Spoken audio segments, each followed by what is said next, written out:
Molt bé, doncs comencem. Bona tarda a tots i a totes.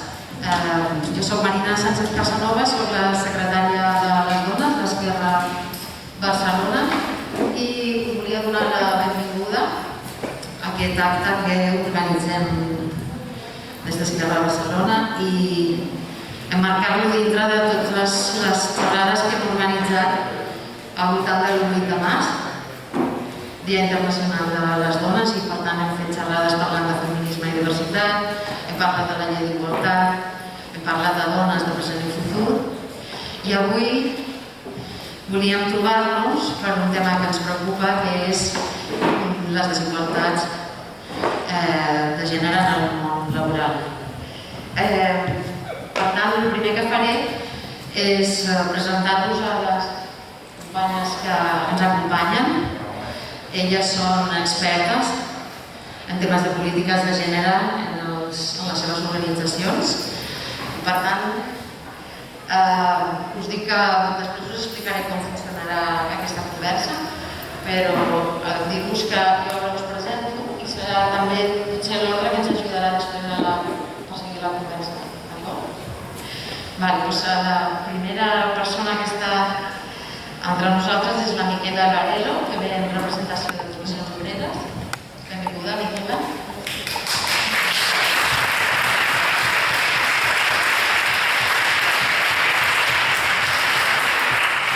La segona dona que ens acompanya és l'Eva Benfardo. Ella ve del sindicat de UGT.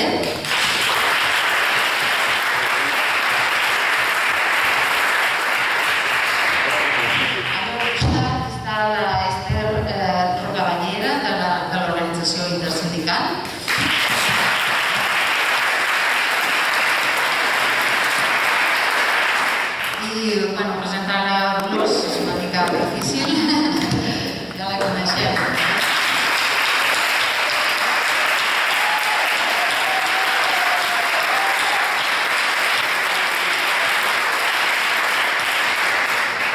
Volia aprofitar per agrair-vos l'esforç per poder estar aquí avui amb nosaltres, un divendres a la tarda, així que moltíssimes gràcies i moltíssimes gràcies a Dolors. M'emociono.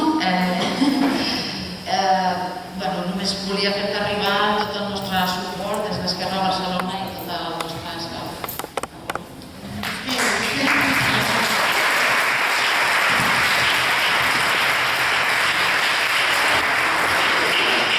Només dic que és un plaer estar amb vosaltres. Us explico.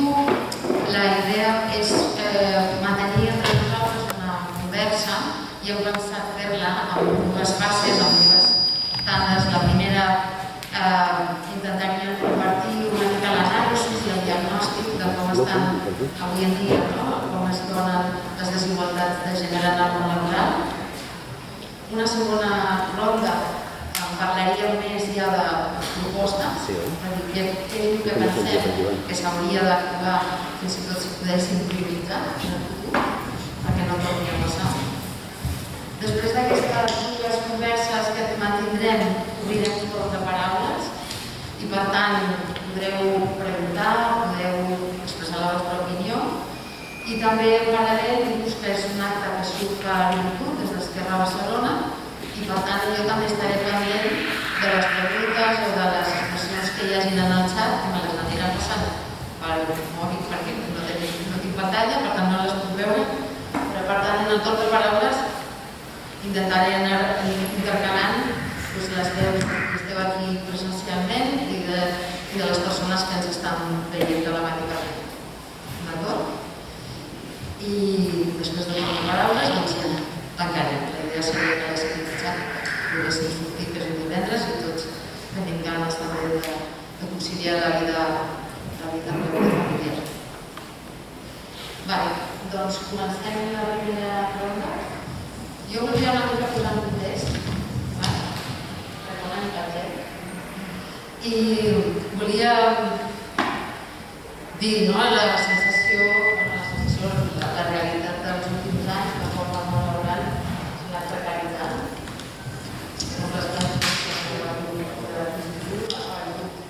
Aquests treballadors treballadors pobres, que treballen i poden tenir una vida digna. Tenim una generació de joves que molts van dedicar al son i els que estan aquí probablement s'enfronten a un futur amb més incertesa que la generació anterior i una bretxa salarial que es manté o es incrementa entre homes i dones. Amb Covid que ha posat tot això de manifest, que s'han incrementat les desigualtats, però també penso que és una oportunitat per precisament posar en valor uns serveis públics que són els que han estat en front en uns sectors molt feminitzats i que són precisament pel fet de ser feminitzats tots poc posats en valor a la societat fins al punt d'un extrem de totes aquelles persones que estan en l'economia submergida i que moltes d'elles són dones que es dediquen al servei de cures i per tant en situacions d'irregularitat. Per tant, jo llançava una mica humà en general, però estic segura que vosaltres sabeu molt més que jo i per tant, si vols, Miquela, comencem. Bona tarda a totes i tots i moltíssimes gràcies a Esquerra Republicana per haver-nos convidat i haver tingut aquesta iniciativa tan important perquè el 8 de març és sempre, és cada dia, però està bé que s'intensifiquin els actes durant aquesta setmana per fer-nos presents en aquest tema. Gràcies, Marina. Bona tarda a les companyes Eva i Esther i deixeu-me només dir que estic molt contenta i emocionada jo també de tornar a coincidir amb la Dolors, amb les que no sé si ella se'n recorda, però vam coincidir amb la lluita pels treballadors i treballadores transfronterers en el marc del Consell Sindical Interregional Catalunya-Occitània i per tant per mi és la veritat que és un gran plaer. Ara per entrar directament al tema, que sé que no tenim gaire temps, per situar el tema, com que aquí són totes expertes de gènere, però jo vinc del món internacional, soc la responsable d'Internacional i Cooperació de Comissions, no puc evitar de començar sempre des d'una anàlisi molt macro, i per tant m'agrada amb una dada que és freda, totes les dades són fredes però ens ajuden a situar el que és el context, dir que un dels últims informes de l'OIT, de l'Organització Internacional del Treball, va fer un estudi calculant quina era, a causa de la pandèmia, la pèrdua d'hores i per tant de lloc de treball el 2020. Han arribat a calcular que s'han perdut a nivell d'hores treballades les que equivalen a 255 milions de llocs de treball. Això, el 50% amb una reducció de les hores en l'ocupació i l'altre 50% d'aquestes 255 milions de llocs de treball amb una disminució completa i total de l'ocupació. Inútil dir que tot això ha tingut una repercussió diferent entre les dones i els homes. A les dones hem tingut un increment de la pèrdua d'ocupació del 5%, contra un 3,5% en el cas dels homes, i aquí fent-se palès també el que és la bretxa a nivell més global i mundial, a nivell salarial, s'ha perdut a nivell de massa salarial un 7% en el cas de les dones i un 4,5% en el cas dels homes. Per tant, com podem veure, no només aquí al nostre país, a Catalunya, sinó en el món, el que és l'impacte d'aquesta pandèmia té nom, cognom i rostres de dona, amb uns elements molt clars. Tot el que és en referència a la taxa d'ocupació, al nivell de temporalitat, de parcialitat, per suposat involuntaris, en el tema del teletreball, que ha sigut com a leitmotiv d'aquesta pandèmia, com a resposta per intentar recuperar o mantenir part de l'ocupació i sobretot també a nivell de condicions de salut en el treball. Nosaltres hem presentat, com han fet molts, en aquest període un informe sobre les condicions del mercat de treball per a les dones i han sortit unes consideracions més enllà de les dades que podem resumir en 2 o 3 paraules o titulars. Molta perplexitat, molt dolor i un escàndol també. La perplexitat pel fet de dir que en el moment, comparant el segon trimestre d'aquest any en comparació amb el 2019, en el moment en què els treballs essencials s'han visibilitzat, perquè sempre ho han sigut, però s'han visibilitzat perquè necessitàvem cures per sobreviure, per viure, per alimentar-nos, en els sectors més feminitzats i precaritzats, justament la pèrdua de feina de les dones ha sigut molt i molt alta. Per què? Perquè està clar que en un moment de tensió, d'alt risc, com una pandèmia, tot el que ja era precari s'ha precaritzat més. Està claríssim, no pot ser d'una altra forma. Per tant, la perplexitat d'esperar que potser en un moment en què aquesta feina més feminitzada són més necessàries i aleshores es podria pensar que la feina es podria salvar, doncs no. També en aquest cas, la més colpejada per la crisi han sigut les dones. I també a nivell del teletreball la resposta va ser la primera en què molts homes i moltes dones han quedat a casa per poder seguir treballant, però les que quan el teletreball ha disminuït després de l'estiu, en aquell amago de recuperació, les que més han mantingut el teletreball en pèssimes condicions, perquè això no és teletreballar, és treballar des de casa en pèssimes condicions, han sigut les dones. I també una dada més, en tema de salut.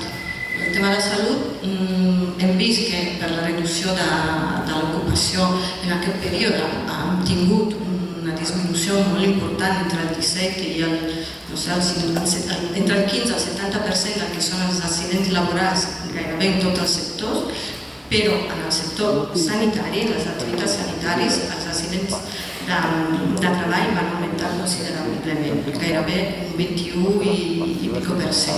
I sabem, tot i que no tenim dades certes, perquè no les tenim encara a nivell d'impacte de la Covid en el treball, el 80% de l'ocupació en aquest sector, sobretot sanitari, és femenina. Per tant, en base al càlcul fet així, sense dades molt segures, però sí que sabem que hi ha hagut uns 14.000 contagis de Covid-19 en el cas de treballadors i treballadores d'aquest sector i s'ha considerat l'afectació per Covid un accident de treball i no una malaltia professional com des del sindicat s'estava reivindicant i hi ha hagut només 1.530 denúncies en aquest cas. Per tant, no només són les més perjudicades, les més vulnerables, sinó també són les més invisibilitzades, les dones fins i tot en les estadístiques. Per tant, l'escàndol és aquest, perquè ni les empreses ni l'administració van complir amb això. I el tema de la por, per donar un parell de dades més i passar la paraula. El 35% de les dones que tenen renda del treball es troben per sota del salari mínim interprofessional, el 35%. I el 70% estan per sota també del càlcul de 2 vegades del salari mínim, cosa que en els homes és molt més baix, no arriben ni al 60%. I, a més, hi ha un parell de conceptes, perquè estem parlant de treball essencials, que ara es defineixen essencials, perquè hem descobert que hem de sobreviure, de viure, i no hem de mercantilitzar el treball i la vida de les persones, per tant, de cop i volta s'ha tornat essencial, hem aplaudit, però no hem transformat això en un corresponent en drets laborals i reconeixement social, i va ser molt, com parlava abans de dolor, posar sobre la taula i amb la centralitat també de l'anàlisi més enllà de les dades, 2 moments que per mi han sigut molt significatius. El primer, quan es va començar a la taula de negociació per el conveni de la geriatria, que es va començar a fer assemblees amb les protagonistes, amb les treballadores, i quan la nostra responsable d'acció sindical, que posava a la taula el tema salarial, perquè aquestes treballadores no arriben ni al salari mínim interprofessional, per tant, molt perjudicada amb una quantitat d'hores increïble, un treball molt sacrificat en tot el que ja sabem, i va aixecar la mà una persona, una treballadora, dient: jo no vull més salari, jo no vull morir en un treball, nosaltres no podem aguantar més per la pressió, pel dolor, per la malaltia, i el que volem és sobreviure, no volem morir treballant. Això és una expressió del dolor que ha fet canviar també molt tot el que és la consideració. I una altra, que també jo crec que és molt tendra i tràgica a la vegada, el testimoni de treballadores de la llar, treballadora cuidadora, que s'apropen al nostre sindicat, que es van apropar sobretot en el mig de la pandèmia, quan les acomiadaven d'un dia per l'altre, que es trobaven al carrer, gairebé sense casa, sense alternativa, la majoria en situació moltes vegades administrativa irregular, per tant amb una problemàtica ja personal molt evident, que deien després de molts anys d'haver estat al costat i haver pres cura i haver cuidat els iaios, els fills, ja no em deixen acompanyar-lo. Qui em paga per tot l'amor que he donat i com és que m'han tret aquestes persones a les que jo he estimat? I això és una expressió molt digna del que ha volgut dir tot el que ha sigut l'afectació directa a les dones. Si féssim una cartografia ràpida, una cartografia interseccional que diem de totes les diferents condicions, podem dir que també passa en altres sectors, en altres casos, per ordre la pobresa o la desigualtat o el perill de caure per sota del llindar de la pobresa té rostre femení, té rostre jove i de persona migrada. Per tant, en aquesta interseccionalitat la diagnosi que podem fer és bàsicament aquesta. Gràcies.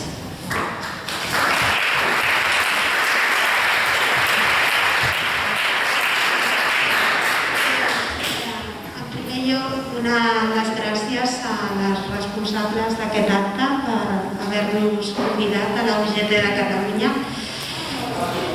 Donar les gràcies també, i és la primera vegada que puc compartir una estona amb la Dolors, i això, la veritat és que me té molt nerviosa, molt contenta, perquè sincerament es carrega de sentiments, I la veritat que és això, el que nosaltres, les dones, aportem moltes vegades a la vida, els sentiments.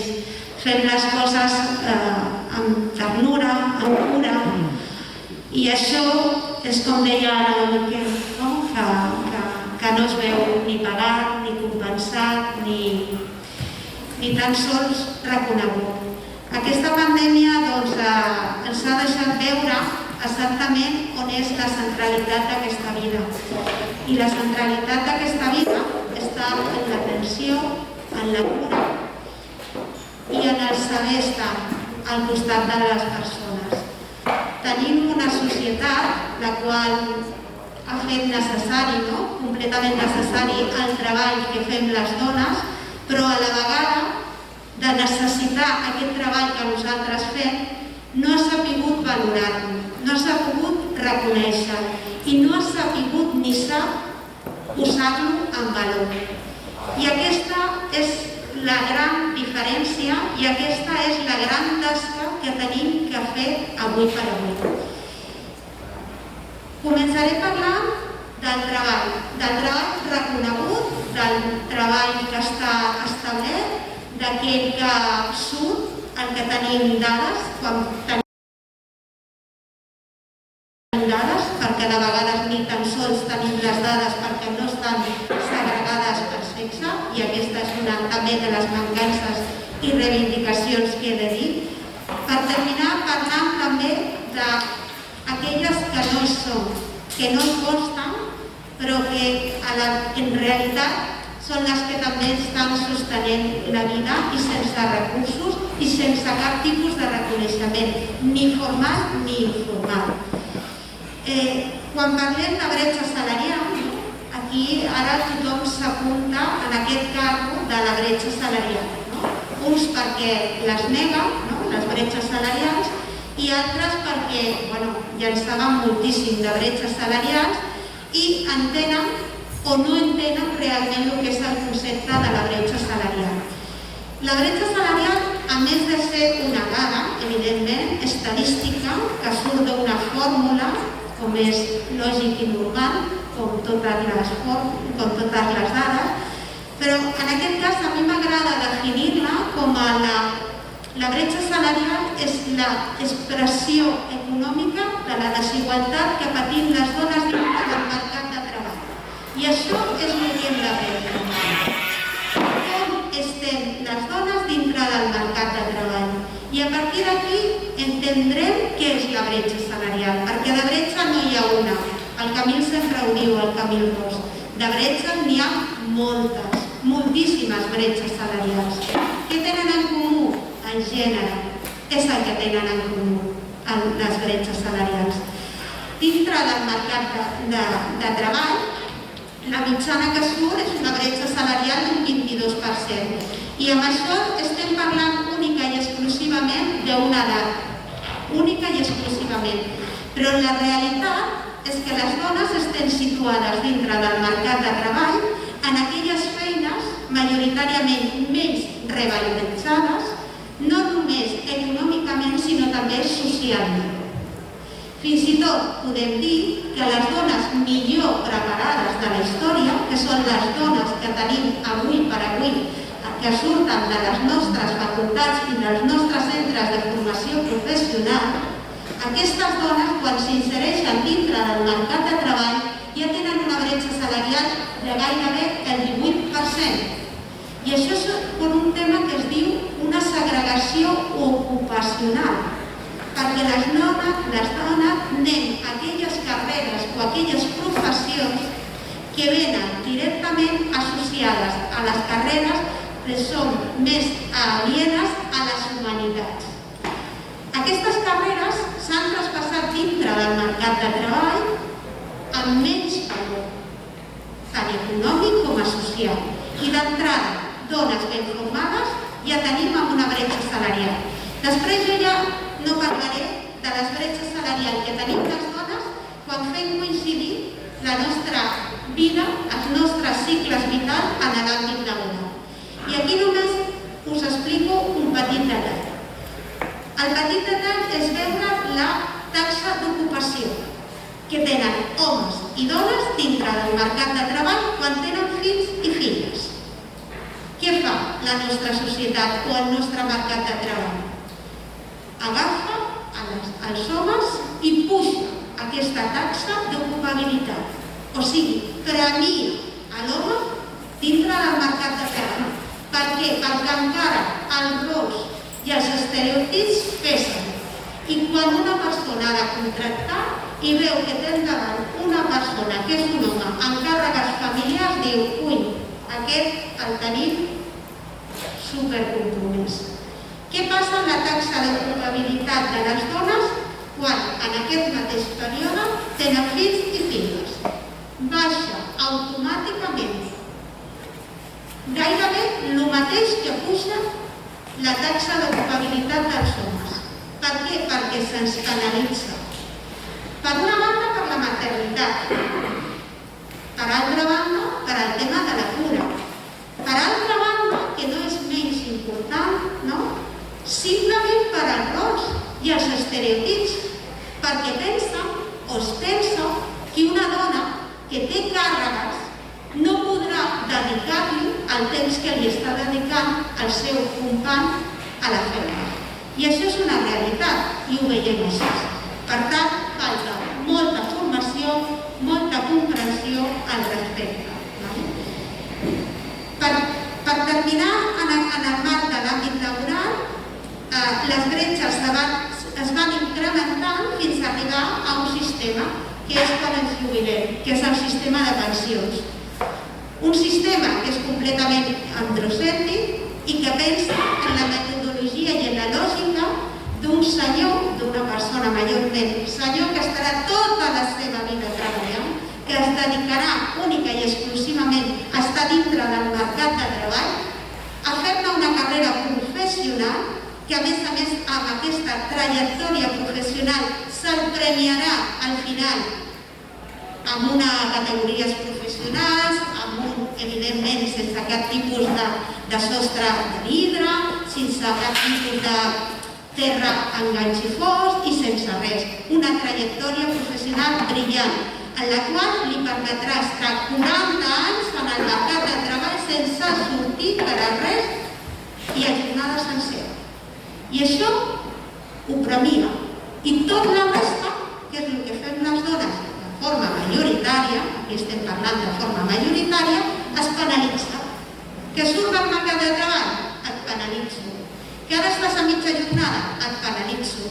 Que ara te'n vas perquè no pots dedicar-li tant de temps i vols dedicar-li més de temps a la teva vida personal, a la cura, a la família, et penalitza. I això és el que hem de canviar, aquesta mirada androcèntrica que encara té el nostre sistema i el nostre mercat de treball. I per últim, aquelles, les que no surten a les estadístiques, però que sense elles no som capaços d'estar tots i totes avui aquí asseguts sentint-nos, les unes i les altres. Mireu, el confinament va ser molt dur.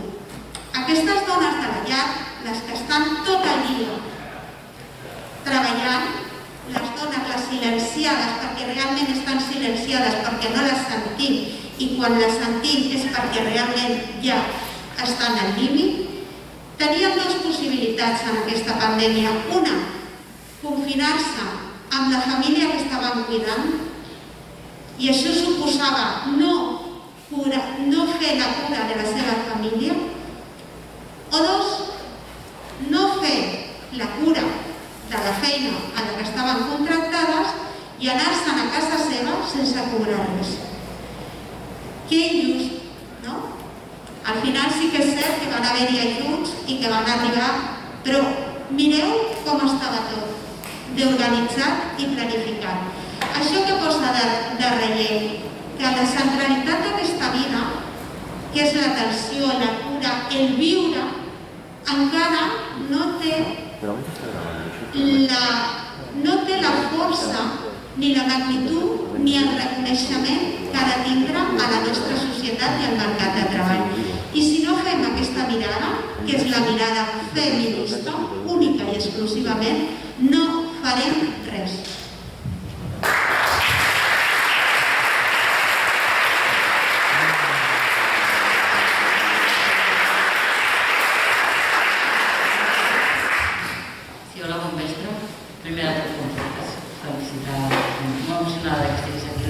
També contenta que sigui la policia Serret que per fi hagi pogut tornar. Denunciar també l'empresonament dels nostres presos polítics, dels exiliats, activistes socials. Recordar que hi ha 3.000 persones o més encausades i crec que aquesta repressió que tenim al nostre país també podem lligar-la en el perquè de les desigualtats que patim les dones en el món del treball. Les nostres companyes jo crec que han fet una diagnosi en dades que poca cosa podem dir, crec que totes són aclaparadores, mirem els observatoris que mirem totes ens deixen a totes aclaparades. Jo us vaig donar unes en contextos més macros però relacionats amb la pobresa de les dones, perquè això té a veure amb el que us volia dir després. És que, per exemple, la taxa de risc de la pobresa a tota la Catalunya és del 21,3%, les dones és del 24%, un 6% superior a la dels homes. El 48% de les dones majors de 16 anys ingressem menys de 10.640 euros anuals.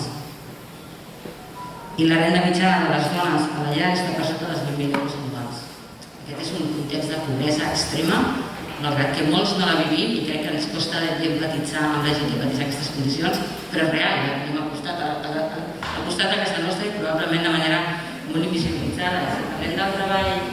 Si parlem del treball productiu, tot i que no hi ha unes dades que puguin sostenir-los, es calcula a nivell internacional que les hores treballades a la llar sense remuneració són 130 milions d'hores diàries, equivalent a 16 milions de persones treballant en jornades de 8 hores diàries.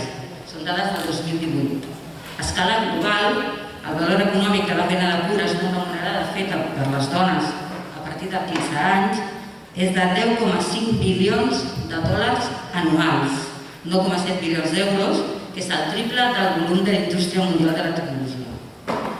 I crec que aquestes dades, si anem a analitzar el per què, podríem arribar a la conclusió totes que té a veure amb dues qüestions. Una, un model de relacions econòmiques que es diu capitalisme i un model, un sistema de relacions de poder que es diu patriarcat. Aquestes dues crec que són les causes de fons del per què cada any anem repetint des de tots els sindicats, anem actualitzant les dades, ens anem a buscar-les i quan hem de fer el manifest del 8 de març podríem exactament replicar, variant les dades, el que fem cada any. Quan fem les vagues amb els preavisos és exactament el mateix.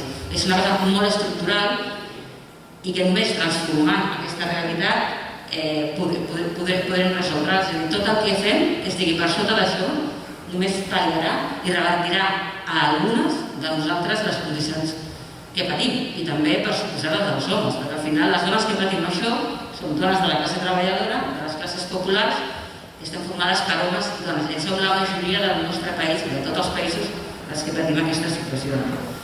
Un altre factor també és el model aquí, i aterrant una mica a casa nostra, és el model social de relacions laborals. Tenim una reforma laboral que permet que es petin els convenis de sector, per exemple. Tenim uns convenis de sector que a més es negocien molt lluny de la nostra realitat del país, amb unes especificitats molt diferents de la resta. Tenim un teixit empresarial al nostre país que, per no equivocar-me, i donar les dades, per exemple, només el 1,2% de les empreses tenen una plantilla superior a 50 treballadors. Això vol dir que a 1.323.000 empreses o establiments tenen menys de 50 treballadors. Això impacta en dues coses. Una, en els plans d'igualtat i en totes aquelles mesures que ajuden a pal·liar, i dues, en com generem la riquesa en aquest país. Quan tractem de convenis, la majoria d'empreses no tenen comitès d'empresa, per exemple, per negociar-los. En el context dels plans d'igualtat resulta que no estan obligats, i això té a veure directament amb la incapacitat que tenim de generar lleis i implementar-les perquè ens les compren constantment des del Tribunal Constitucional, per exemple. Aquest seria un altre factor i, per tant, cal un nou marc de relacions laborals. I l'última.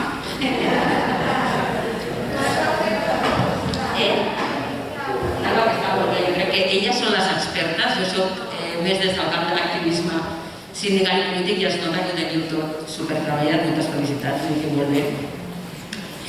I això, la tercera cosa és que necessitem un marc laboral propi, necessitem sobirania política, necessitem sobirania econòmica per poder saber de quines són les mesures.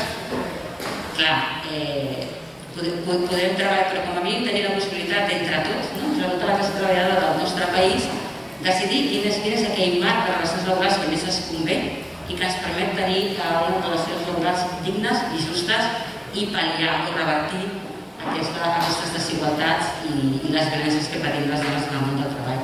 I crec que no m'estendré més perquè ja n'he dit entre totes moltes coses.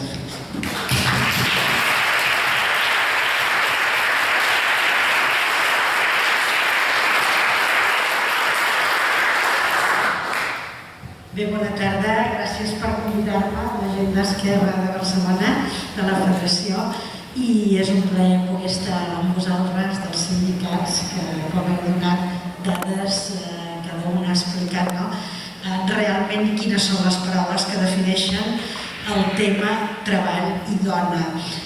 Jo arribo a un punt que quan vas escoltant el que comentava l'Ester és de dir, ostres, cada any quan parlem de treball i dona, només en solem parlar aquesta setmana, abans era el dia 8 de març, ara ho hem allargat una setmana més, els mitjans de comunicació donen totes les dades i així, però si ens abstraiem d'aquestes dades, resulta que les paraules claus sempre són les mateixes: precarietat, temporalitat, parcialitat, discriminacions directes i indirectes, assetjament, patiment, i acaba que dius, ostres, és com agafar una depressió de les dones, perquè per molt que avancem legalment i socialment mai arribem allà on volem anar, que és a la igualtat, a l'equitat, jo diria. Ja ens hem cansat una mica de dir igualtat i jo crec que l'important és l'equitat, per tant, arribar-hi. Per tant, a mi m'agrada fer un repàs una mica de com està el món laboral, no ara en aquest context, sinó com ha anat. Als anys 60, com ens hem trobat les dones? Als anys 60 o 70, que seria en el vostre cas de les vostres àvies i en el meu poder de la meva mare, el que passava era que tenies l'opció de triar: o vaig a treballar o em quedo a casa. Per tant, què és el que la societat ens demana? Quina relació tenim entre el binomi productiu que ens toca a les dones i el binomi reproductiu que encara ens toca més a les dones? Llavors, aquest era als anys 60. Al cap de 20 anys, per tant, una mica més tard, és el temps de l'alternança, que aquest seria el de les vostres mares, el poder de la meva, no? que és de jove començava a treballar, quan tenia fills em quedava a casa, quan els fills eren grans tornava a buscar un lloc de treball, i per això teníem administratives que eren o molt joves, per exemple, o administratives molt grans, per posar l'estereotip del que era. Després vam passar al nou model, que era el model, que podria dir, de la meva edat, que en dèiem el model del zig-zag. El model del zig-zag era que intentaves arribar a la feina, fer el màxim de bé possible, però també portar tot de casa el màxim de bé possible. I ara hem passat a un nou model, teòricament amb un marc legal molt millor, amb unes relacions laborals teòricament molt millor, però que resulta que és el model de la motxilla. La majoria de dones no solament fem el zig-zag, sinó que portem una motxilla invisible. Quan tenim una edat amb fills, mentre vas a treballar estàs pensant què tens a la nevera, què tens per donar als fills, a quina hora els ha d'anar a buscar, si has avisat a l'home que el vagi a buscar, perquè encara passa això, i quan ets més gran et passa amb les famílies, no? De dir què fa la meva mare, com està el meu pare, amb la gent gran, amb la cura. Per tant, jo crec que aquest model entre productiu i reproductiu és el que hem de canviar. I de fet, vosaltres ho comentàveu, no? Necessitem un nou model en què l'aspecte feminisme i l'aspecte comunitari siguin el marc de tot. Llavors, l'aspecte comunitari que hem vist aquesta pandèmia, que és l'últim que deia, que el treball de cures és importantíssim, però aquest ens l'hem de carregar les dones? Home, potser comença a ser l'hora que aquest aspecte comunitari que deia comencem a apretar com a societat i a les institucions perquè el treball de cures i acompanyament no sigui a càrrec de les famílies i de la unitat familiar, que siguin institucions que hi posin la seva part, no? Hi ha molts models, des del que s'està fent l'Ajuntament de Barcelona, el que està fent la Generalitat, però necessitem avançar molt més per no carregar les dones aquest model. Quan es parlava de conciliació laboral, familiar i personal, sempre repercutia a les dones. Jo crec que ara el pas és el següent, és la corresponsabilitat entre homes i dones. Què vull dir amb tot això? Doncs que el que es tracta és de canviar el sistema, i per canviar el sistema és poder avançar les dones. I per avançar les dones necessitem que els homes facin un pas al costat amb qualsevol decisió. Començant per legalitzar, l'aspecte legal és important. Quan hi ha començat a haver negociació de convenis amb dones? Quan s'ha implementat els plans d'igualtat. Quan ha començat a haver-ho? O sigui, sempre que aprovem les lleis, llavors la societat ho pot assumir perfectament. És veritat que la societat anem un pas endavant, que les lleis, però també és veritat que l'obligatorietat de les lleis permet que la societat avanci. Jo avui me fixava i pensava, mira, per primera vegada avui a la Constitució del Parlament la discussió era entre dues dones, mai ho havia sigut. Per què això? Doncs perquè hem aconseguit llistes cremalleres socialment i en les empreses està passant igual. El plans d'igualtat, fa molts anys que parlem de plans d'igualtat, fins que no ha sigut el moment en què ha sortit la llei, tot i que em sembla que està recorreguda per la COE perquè implica que els sindicats tingueu l'aportació, no? Però fins que no ha passat això no has vist assessories de plans d'igualtat, que les empreses es mobilitzin per poder tenir el pla d'igualtat. Per tant, el que hem de fer és legalitzar amb un altre sistema, que no sigui el vist amb visió patriarcal, sinó amb feminisme i amb acció comunitària, que és el que fa transformar la societat i avançar. Llavors jo em sembla que vosaltres heu donat les dades, però el que sí que volia dir és que a part de les dades que han donat elles, aquest temps que passo moltes hores a la presó, ara estic aquí, però sabeu que els vespres torno a dormir allà i no sabem com s'acabarà el tercer grau, tens moltes hores per llegir, per escriure i per pensar i sobretot per seguir mitjans de comunicació. Llavors, dones, d'això que us deia, per exemple, només es parla de les dones aquesta setmana del 8 de març, o una altra dada, com la que donàveu vosaltres, i és que sempre parlem de les professions de menys categoria per les dones. Doncs aquest any Vaig buscar les dades i durant el Covid, mentre han sortit 16.000 dones que siguin científiques i intel·lectuals del món del treball, dels homes n'han sortit 2.300.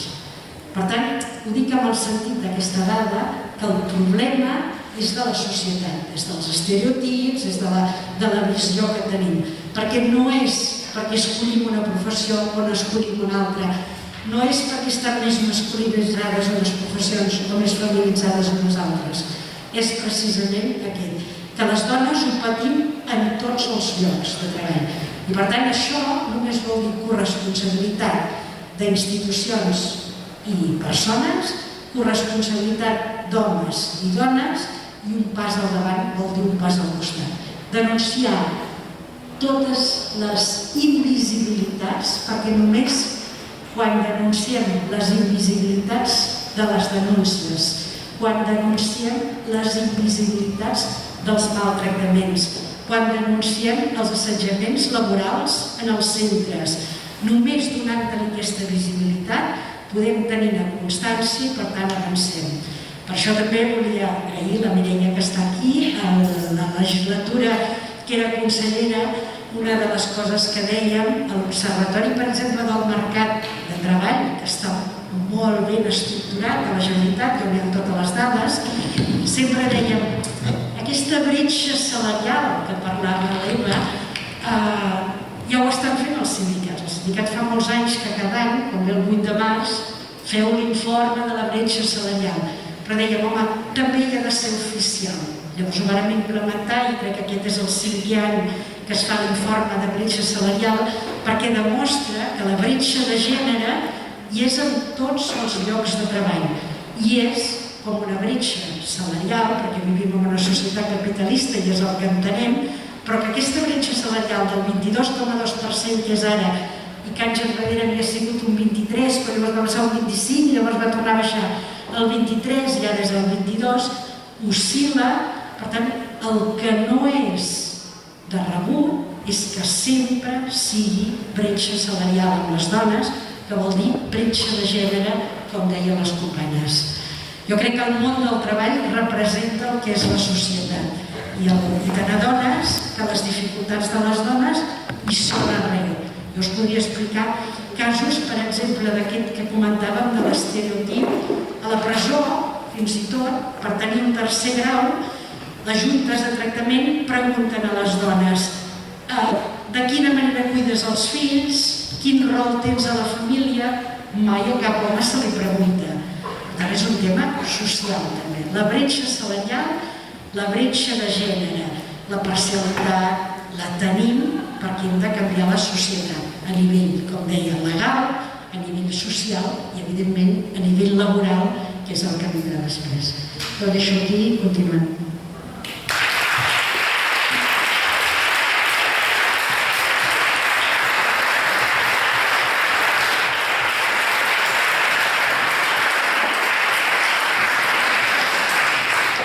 Moltíssimes gràcies a totes quatre. Crec que podríem estar hores i hores.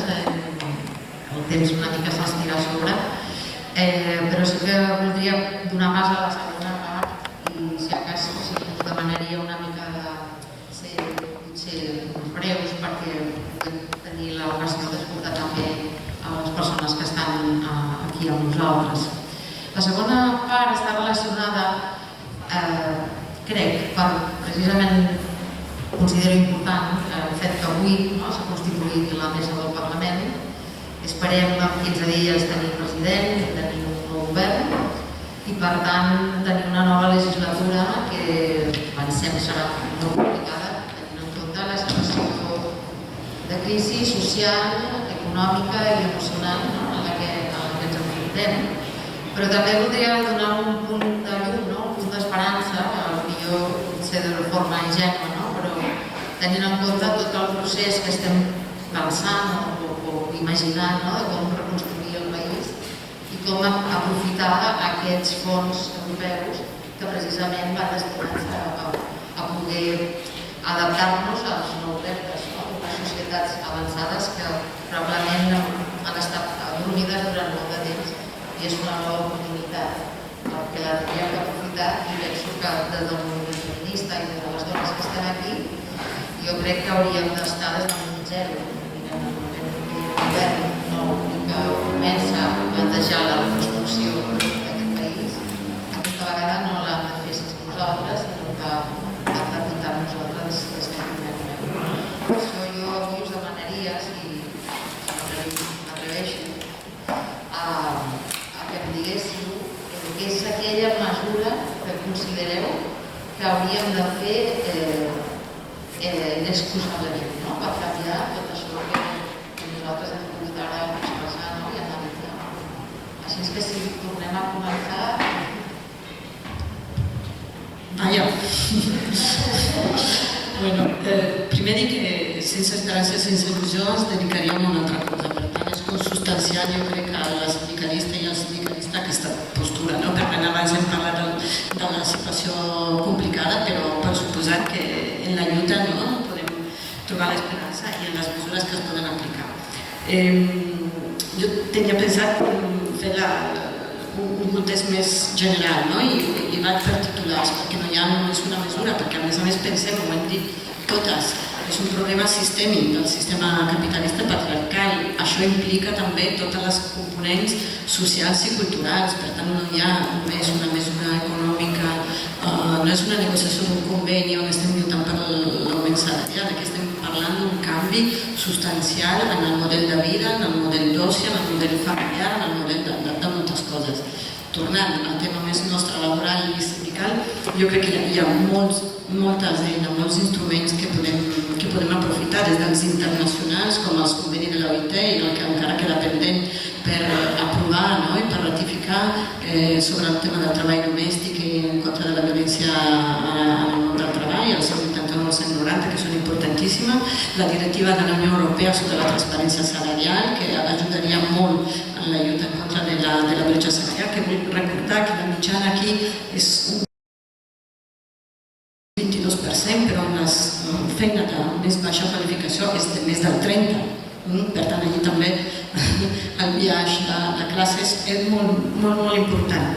I visibilitzar el treball de cura, està claríssim, però no només visibilitzar-lo des de la retòrica del perquè ara ens han estat molt importants, sinó perquè justament hi ha la doble vessant, visibilitzar-lo per donar-li dignitat al treball, condicions dignes i al mateix temps augmentar les polítiques i les campanyes de sensibilització cap a la ciutadania en el que s'ha constatat la corresponsabilitat i per tant també fer corresponsable totes les persones en la cura als familiars i implementar polítiques públiques que ajudin a que aquesta corresponsabilitat tingui cara i ull.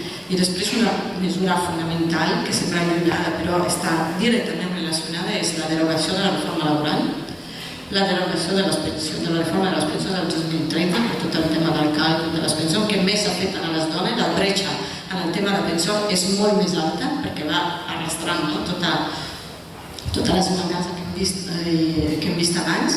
I deixem-me també dir que creiem que la creació de llocs de treball en sectors que són de futur, sobretot per al nostre país, per al nou model industrial que hem de tenir, en un context de transicions econòmiques, de transicions justes, que vol dir que ningú s'ha de quedar enrere, com per exemple el tema industrial, hi ha un dèficit importantíssim de presència de dones en determinades professions, no per falta de formació, perquè són les que, en tema, per exemple, de màxima formació de doctorat, tenen el percentatge més alt, més baixos en el tema de la formació professional, però més alt en el tema del doctorat, per tant, no és una qüestió de formació, és una qüestió cultural que té molt a veure amb això i hem de preparar-nos com a societat perquè les dones puguin integrar-se cada vegada més en aquest sector, que és un sector de futur, un tractor econòmic importantíssim i que garanteix la transició justa, que tots els treballadors i les treballadores puguin tenir una feina amb condicions i molta dignitat. I tinc més coses, però deixaré que les companyes treguen. Gràcies. Una cosa per nosaltres. A part de subscriure tot el que diu la companya, que està claríssim, és importantíssim també un tema que és el salari mínim interprofessional. Està demostrat que els salaris més baixos són els de les dones i si apugem el salari mínim interprofessional pujarem d'entrada el salari d'una gran part de les dones. Això per una banda. Una altra que ve d'aquesta divisió sexual del treball, on l'home és el productiu i la dona és la que fa la cura, l'atenció, la part reproductiva. Quan això es traspassa dintre del mercat de treball, està amb més valor aquells treballs i aquelles feines que són més masculinitzades. Hi ha un concepte en l'Estatut dels Treballadors i Treballadores que és el concepte de les feines d'igual valor. Aquest concepte que la llei ara remarca i obliga, que per fi obliga la llei, és un concepte que és molt antic dintre de l'Estatut dels Treballadors i Treballadores, però no s'ha aplicat, com sempre passa. Amb els temes d'igualtat, no sé què passa, que no s'aplica.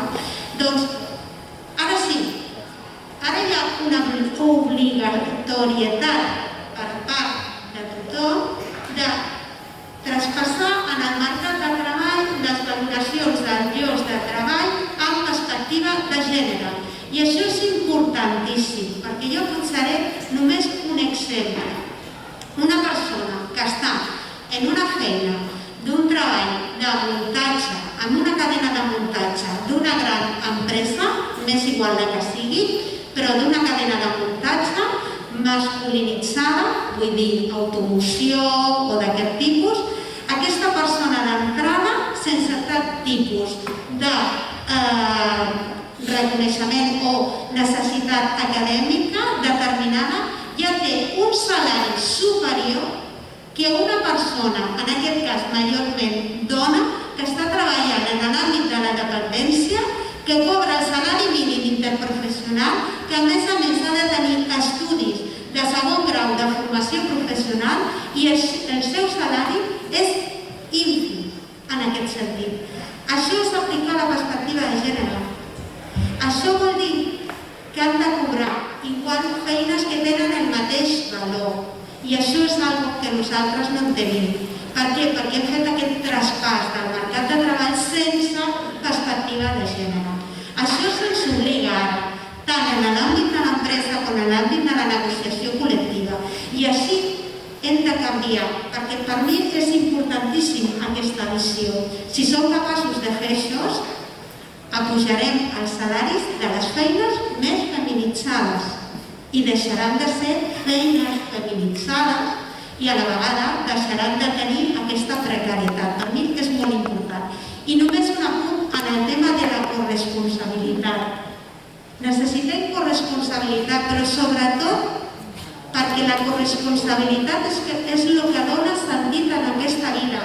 Hi ha una cosa millor que està al costat de les nostres éssers querits i estimats? No. Doncs llavors, el ser corresponsable és ser família, és estimar-nos. I jo crec que això és el que hem de posar en valor. No hem de pensar que els treballs i les feines de cura són menors, tot el contrari, són el major. Llavors, la corresponsabilitat ens ajuda a fer aquest concepte. Però, clar, hem de tenir també uns serveis que donin la capacitat de poder fer-ho. Si no podem, sempre tindrem el mateix problema.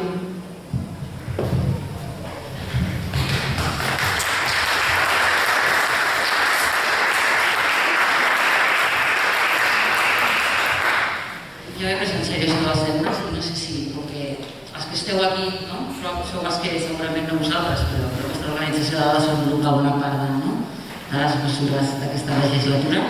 M'encanta donar-vos deures, diguem-ne, el ser separat com en dos parts, perquè unes hem de tenir present que estem en un context autonòmic i per tant és tot difícil d'implementar-les, però jo crec que amb voluntat política moltes d'aquestes ja es poden tirar endavant, perquè primer de tot és que necessitem diners per poder implementar mesures i poder revertir les desigualtats, perquè malgrat aquestes mesures que fem els sindicats, de treballar en negociacions col·lectives, garantir l'igualtat, que funcionen i tal, això no resol res. Les desigualtats són estructurals i això l'únic que fem és vestir, a vegades amb un vestit lila, coses que són com molt negres. Us faig una llista ràpida. Primer, el tema d'impostos, és a dir, caldria un impost d'emergència social a les grans empreses. empreses, tenidors i bancs. És a dir, aquesta gent que estan guanyant milions, una part ha d'anar destinada, una part immensa, però no sé fins on podríem arribar, han d'anar destinades a donar ajuts socials, a crear aquesta caixa de resistència per donar vida a les persones. D'altre seria deixar de finançar les escoles concertades i les privades, igual que la sanitat, malgrat que alguns això escandalitza, les escoles han de ser públiques i restaurades de tothom i de qualitat per a tothom. I els fons aquests famosos europeus, que s'estan barallant, que si la SEA, que aquests fons europeus han d'anar destinats també en aquesta caixa de resistència. Ha d'haver un augment del salari, però ha d'haver un augment del salari en relació a la nostra mitja del territori català, que ara crec que si nosaltres quan vam valorar l'intersindical estava en 1.320 cap al 2019 i ara crec que ja està en 1.400 i pico. Per això que deia la companya, perquè augmentar el salari mínim i fer-ho en relació a la teva realitat, al teu context, al cost de la vida, ajuda a reduir, per exemple, la bretxa i ja poder aconseguir unes mínimes condicions de vida. El repartiment del treball és fonamental i això és molt difícil perquè la gran part del mercat és privat, però s'ha de fer mesures que incentivin que les empreses reparteixin treball. Redueixin les jornades laborals com el mateix sou i contractin persones per garantir més persones treballant. Promoció de cooperatives enfront d'un model de mercat molt diferent, internalització de tots els serveis públics, perquè això està generant molta desigualtat.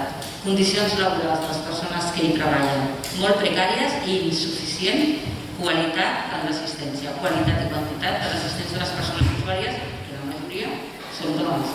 Per tant, això també seria una mesura que revertiria positivament en les dones.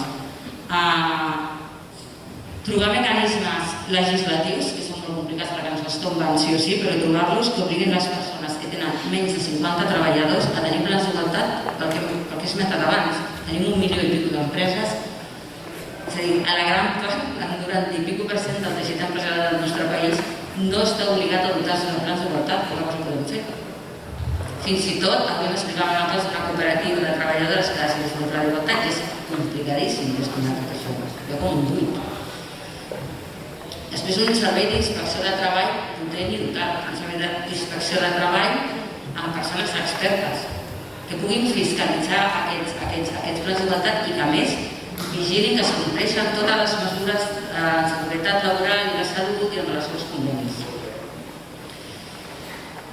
Després, per part del servei públic, sí que és una cosa viable, és que aquests plans d'igualtat es compleixin.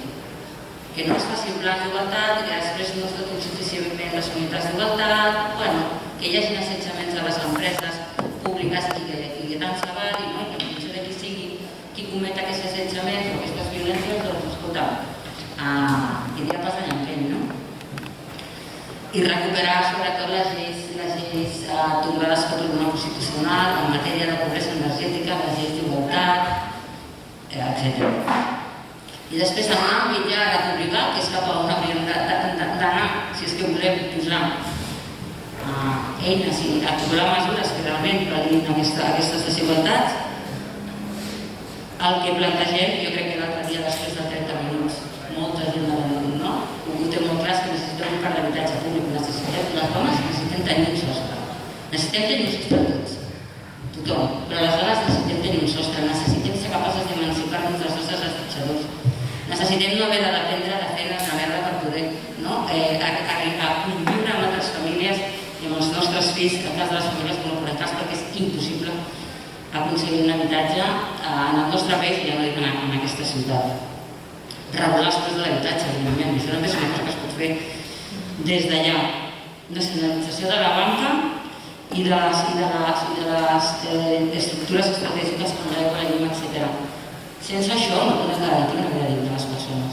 No podem dependre que les grans empreses ens dictin quin és el cost de l'aigua, quin és el cost de la llum, quin és el cost de l'habitatge o que les banques es espolin i ens portin a la ruïna. Foment de les cooperatives d'economia social, un altre marc, un altre teixit diferent empresarial que posi la vida al centre, les relacions humanes, la proximitat, que no contaminem el planeta, que avancem no només cap a un poble lliure i una terra lliure, sinó cap a un món sostenible. Jo crec que una mesura importantíssima i fonamental fonamental és la renda bàsica universal, la incondicional i la indefinida. I aquí jo crec que molts i moltes organitzacions i entitats hi estem posant-nos i estem debatent, perquè segurament no totes considerem en què consisteix aquesta renda bàsica o com s'ha de garantir o com s'hauria de dotar, però crec que és fonamental caminar cap aquí. En el marc de la República, evidentment un nou marc de relacions laborals i per acabar, i crec que tots estarem molt d'acord en no pagar un deute que és il·legítim i que la classe treballadora del món no tenim per què cobrir. I ja està. Teniu deures.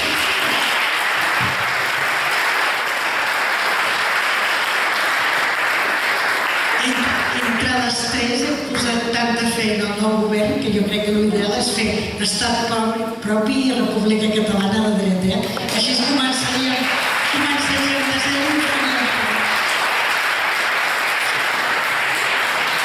Jo per acabar i complementar el que diuen elles, jo al nou govern li demanaria tres coses.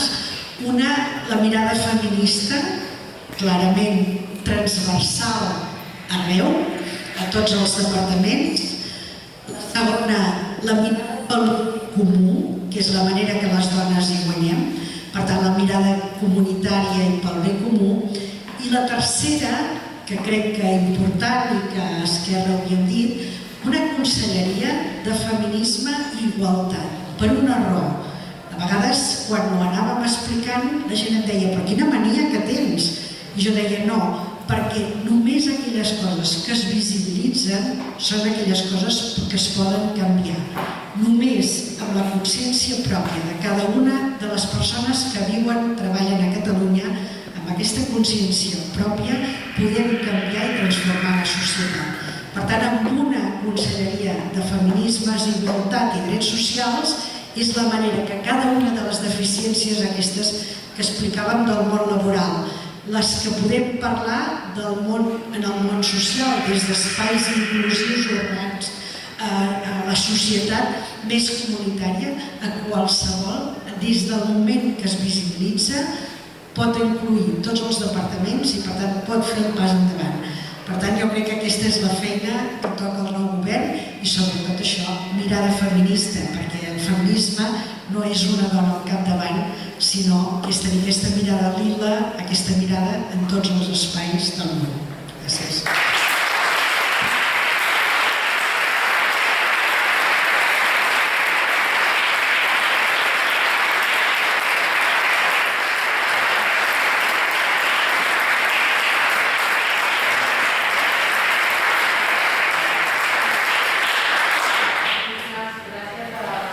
Crec que aquest acte queda gravat i passarem al govern, perquè heu dit tantes coses tan interessants que jo crec que podem mirar-ho i així ja podrem tenir una llista de tots els deures que els he posat avui. Són les 7:21. Jo, si voleu, us proposo que si alguna persona vol fer alguna pregunta o vol fer alguna reflexió, doncs potser ara és el moment.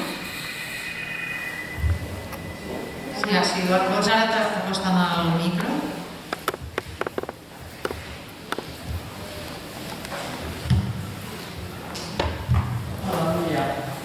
Jo el que us volia dir és que tot això que heu dit, que està molt bé, tot molt planificat, però per tenir un estat que pugui arribar a fer això, fins i tot els sindicats han d'anar amb aquest estat que es vol fer.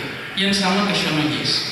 I és importantíssim que els sindicats s'hi posin. I si són de dones, millor que millor.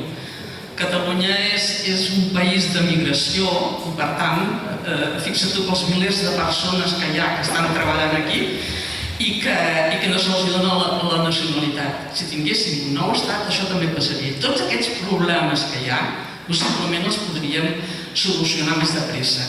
Jo espero que les dones que estan en els sindicats facin molta pressió perquè aquests sindicats vagin a una via àmplia per ajudar a la via àmplia d'Esquerra Republicana.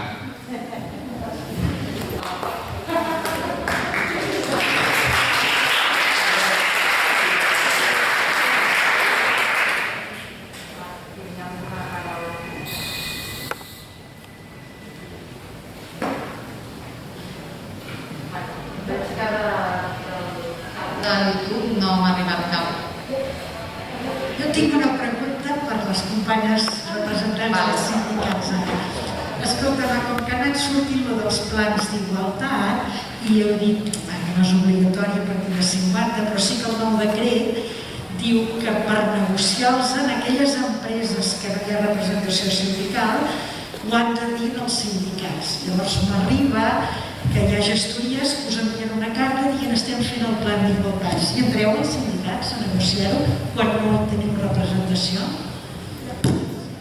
La pregunta és, m'expliquen que amb aquest nou decret que és el CAP, que l'article obliga que sempre hi hagi els sindicats. Llavors, com que ella comentava, és veritat que a Catalunya tenim moltes empreses petites que no tenen representació sindical perquè tenen menys de 50 treballadors, em diuen que com que el decret diu que és obligatori, el que fan les gestories que fan plans d'igualtat és enviar una carta als sindicats dient s'està fent aquest pla d'igualtat.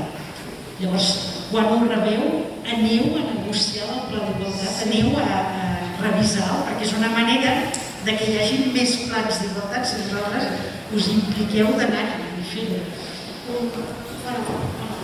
Un parell de coses. Sí, el Real Decret diu que allà on s'ha de fer un pla d'igualtat i no hi ha representació sindical, s'ha de constituir una comissió negociadora i en aquest cas els sindicats més representatius del sector són convidats a fer-la.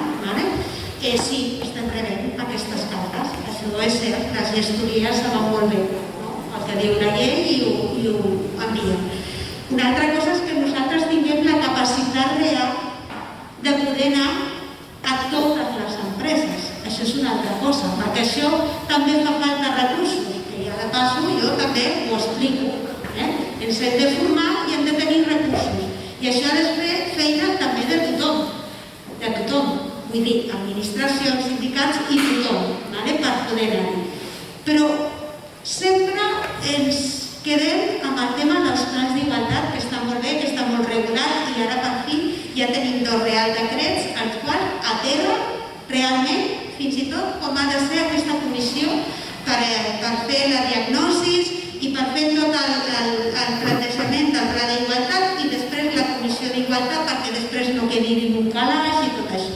Molt bé, però jo sempre ho dic, el principi d'igualtat i no discriminació és un principi que totes i cadascuna de les empreses ho han de tenir. Només varia que si l'empresa és de més de 50 persones treballadores ha de tenir un pla i si l'empresa és de menys ha de tenir mesures.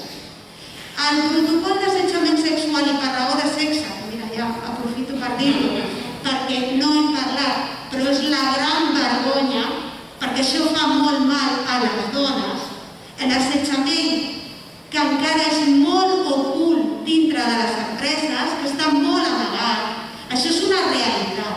I és una realitat que està fent dany, un dany irreparable a les dones. Però això està encara molt amagat. Això també és obligatori per tots i cadascuna de les empreses.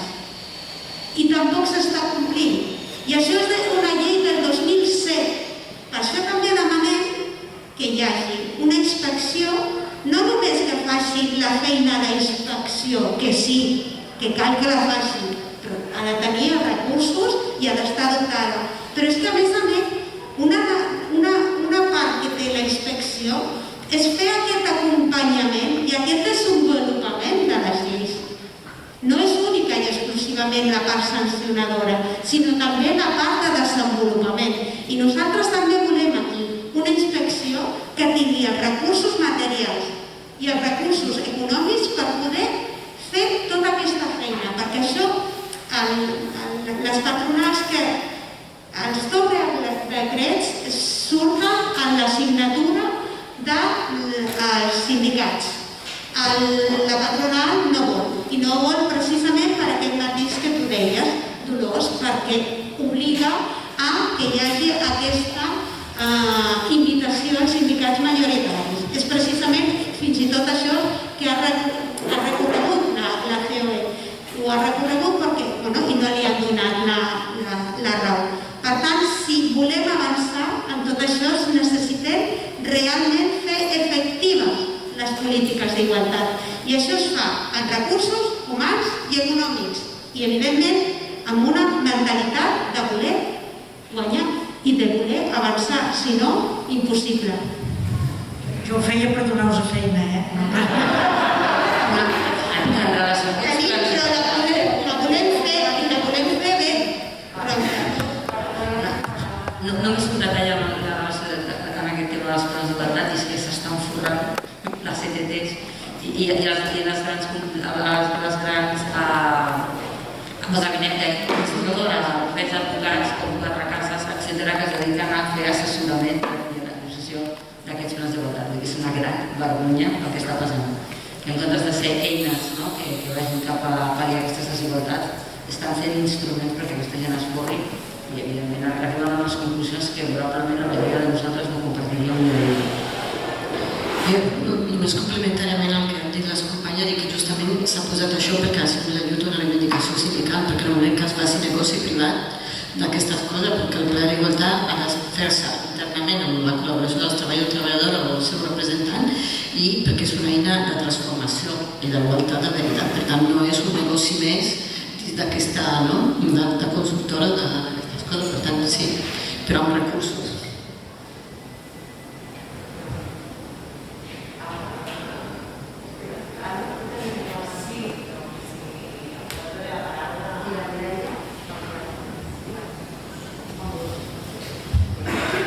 Intento anar ràpid. Molt breument, és que és sobre aquest tema que parleu, no? I donant tota la raó a l'Eva i a les altres companyes que ens calen, i a la consellera, que ens calen més recursos materials, més recursos humans i econòmics, però jo sí que voldria puntualitzar i deixar clar que precisament per fer efectiu el dret de treballadors i treballadores a tenir mesures, totes les empreses EVA, sempre ho diem, mesures i plans d'igualtat van començar a construir amb la Dolors Bassa i després vam continuar fent també en aquesta legislatura una plataforma d'accés lliure molt intuïtiva, molt fàcil de fer servir per tal de poder acompanyar les empreses a fer això. Per tant, és cert que hi ha consultores de bufets que s'estan forrant fent això, com s'estan forrant fent moltes altres coses, però dic que des de la institució, des de la Direcció General d'Igualtat, des del Departament, hem promogut aquestes eines, que són eines que ja sabem a hores d'ara que són molt eficients, de diagnosi amb mirada de gènere, per construir un pla, per redactar-lo i per avaluar-lo, i també les eines de registre salarial. Jo crec que això és important saber-ho, deixar-lo dit aquí.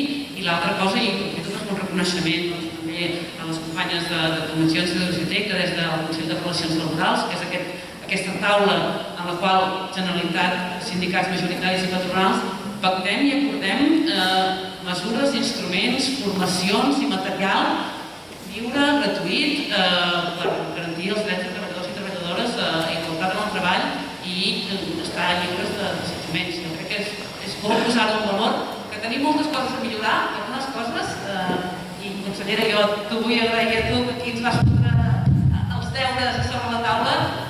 Jo crec que eines en tenim, que si podem tenir moltes més encara millor. Sí, per fer de tot això.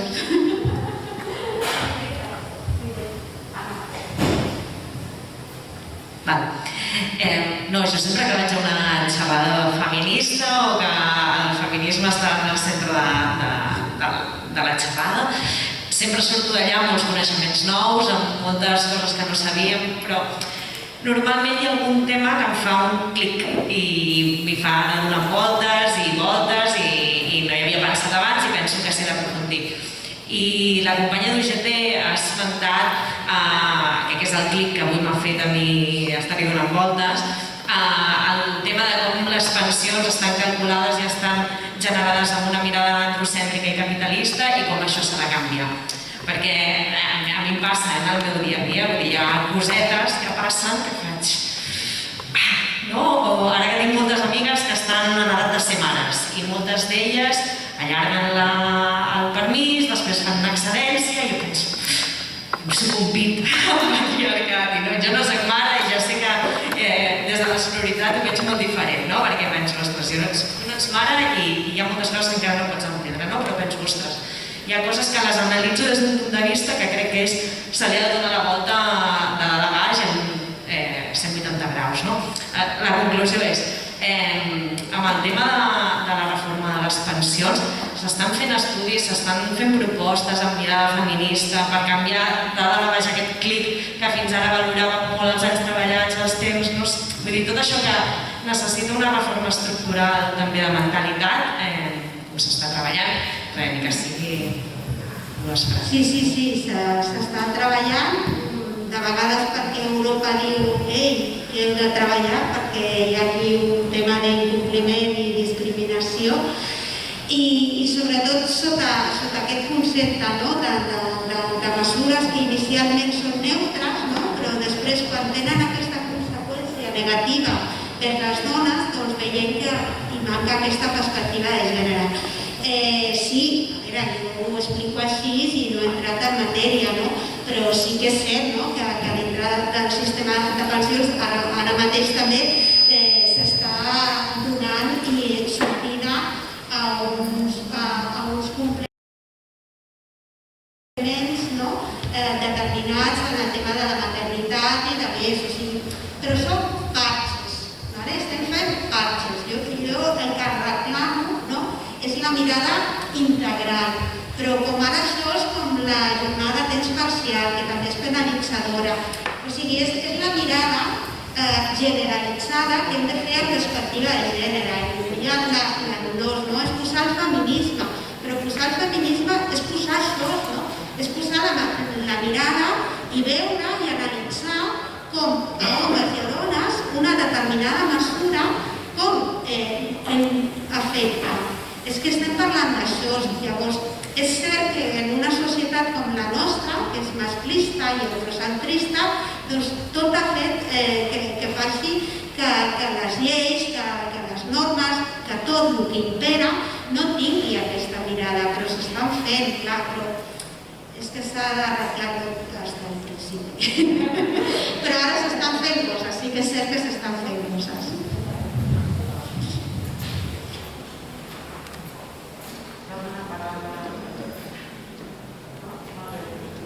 La 334 hem estat molt puntuals, és puntualitat feminista. Així és que, bé, entenc en resum, el que ens hem de replantejar és un canvi d'estructura molt profund, de com funciona el sistema social i econòmic i on ens ha portat a les dones aquest sistema en el que vivim, i jo crec que segurament des del govern hi haurà algunes qüestions difícils per temes legislatius o per temes econòmics, però crec que hi tenim molt de marge per millorar moltíssimes coses i crec que, com anunciava ara Dolors, és una bona notícia el fet de tenir una conselleria que es dediqui precisament que hi hagi la proposta que a més jo ja m'he donat per fet, però lluitarem perquè sigui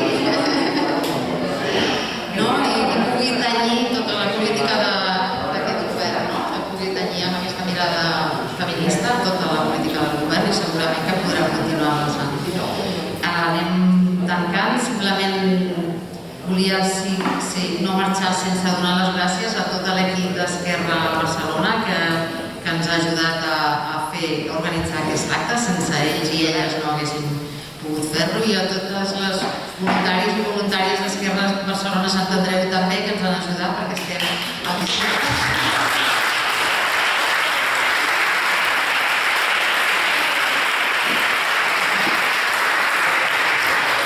Moltes gràcies a aquestes companyes espectaculars que hem tingut avui, que ens han ensenyat moltíssim, hem après sempre, però avui ha sigut espectacular, almenys dir des de la perspectiva.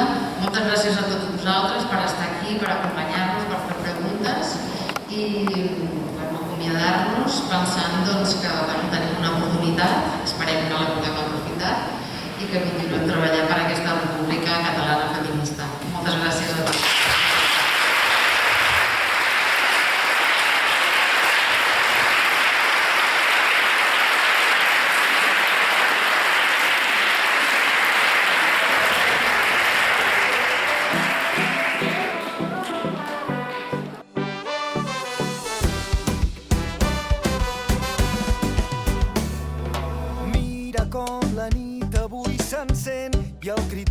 nostra gent, una sola veu que esclata.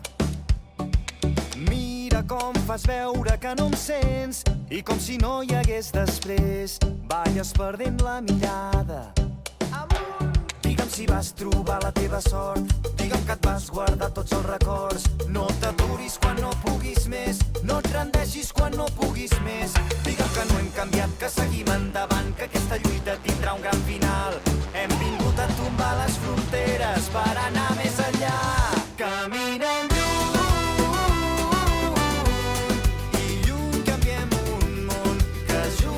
queda prop. Caminem junts i junts serem més forts. Avui lluny és més a prop.